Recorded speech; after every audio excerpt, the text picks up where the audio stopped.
Cléopâtre était-elle noire? Ce que l'histoire ne vous dit pas. Cléopâtre, un nom qui traverse les siècles. Une figure iconique, portée au cinéma, chantée, fantasmée. Beauté fatale, séductrice de César, tragédie antique. Mais une question dérange. Était-elle noire? Pourquoi cette question dérange-t-elle autant? Pourquoi les débats deviennent-ils violents dès qu'on parle de son origine?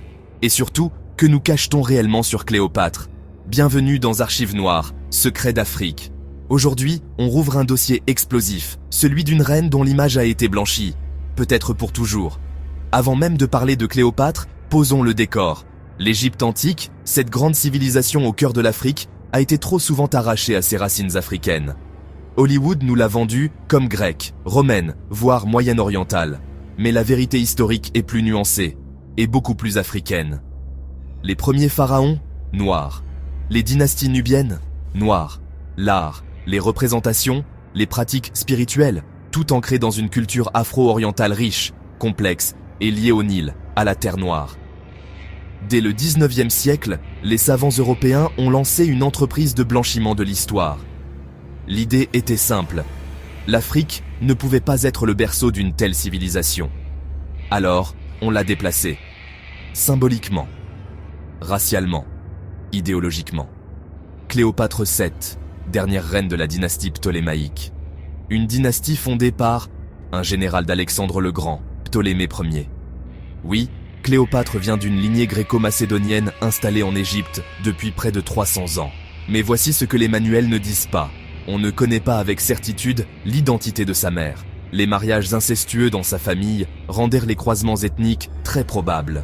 L'élite égyptienne de l'époque était métissée. L'Afrique, l'Asie et l'Europe s'y croisèrent depuis des siècles. Et plus important, Cléopâtre est la seule de sa dynastie à parler couramment égyptien ancien, la langue du peuple.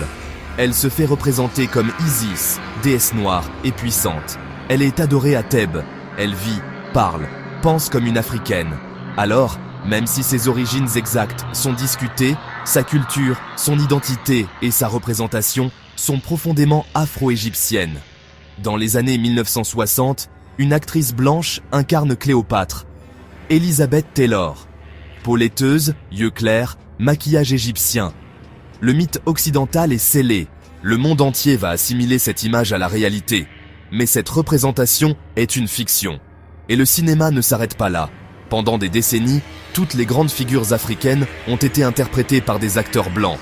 Moïse, Ramsès, Akhenaton. Ce n'est pas un hasard. C'est une stratégie culturelle. Il s'agit de retirer à l'Afrique ses héros, son génie, ses figures de pouvoir féminin. Et surtout, de nier qu'une femme noire ait pu régner sur l'une des civilisations les plus admirées au monde. Netflix lance une série documentaire avec une actrice noire dans le rôle de Cléopâtre. La polémique explose. Des voix s'indignent. Falsification de l'histoire. L'Égypte officielle condamne la série. Des youtubeurs historiens crient au scandale racial. Mais posons la vraie question. Pourquoi tant de colère pour une femme noire dans un pays africain? Est-ce si improbable que Cléopâtre ait été noire ou métisse? Est-ce si grave de remettre en question des siècles de représentation? Ou est-ce que ce débat révèle quelque chose de plus profond? La peur de reconnaître à l'Afrique des visages de grandeur et de pouvoir.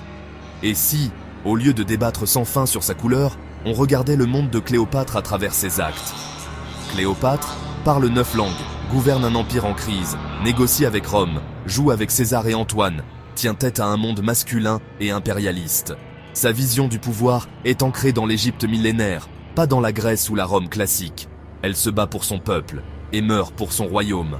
Peu importe la couleur exacte de sa peau, son identité, sa résistance, son rôle dans l'histoire, sont ceux d'une souveraine africaine à part entière. Pourquoi l'histoire de Cléopâtre dérange-t-elle tant?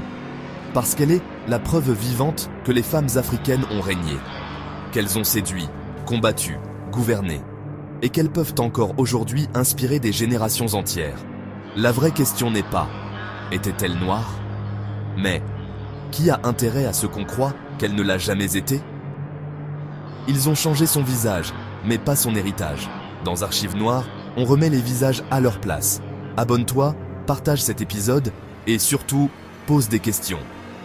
Parce que la vérité n'a pas toujours la peau blanche. Noir voyant, éveillons les mémoires oubliées.